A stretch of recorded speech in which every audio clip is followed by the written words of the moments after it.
আকৃতি পড়ে যাবি। দিদিমণি 10 বছর হলো আমার কোনো বাচ্চা হচ্ছে না। 10 বছর মানে 10,000 টাকা লাগবে। আমি আপনাকে 20,000 টাকা দেবো। ঠিক আছে। এই কি গো, ভেতরে চলো। তুমি দিদিমণির মেয়ে? হ্যাঁ। সবকিছু ঠিকঠাক হয় তো? প্রতি মাসে। এই সবিতা, পেশেন্টকে নিয়ে চেম্বারে ঢোক। আসুন। মা আমিও ডাক্তারি শিখবো। না না আকৃতি, এই ঘরে আমি কাউকে ঢুকতে দেই না। চিকিৎসার সময় চেম্বারে কাজের মাসি ছাড়া তোর মা কাউকে ঢুকতে দেয় না আকৃতি। দিদিমণি বাড়িতে আছেন? বাবা বাবা দেখো বাচ্চাটা তোমার মতন দেখতে।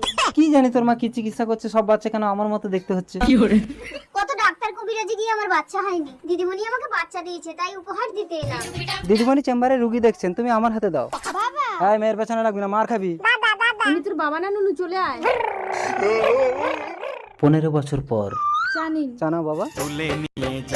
মেয়েকে আমার পছন্দ হয়েছে। মা আমি ছেলের সাথে একটু পার্সোনাল কথা বলতে চাই। আকৃতি, তোরা এই ঘরে ঢুকে কথা বল। ওই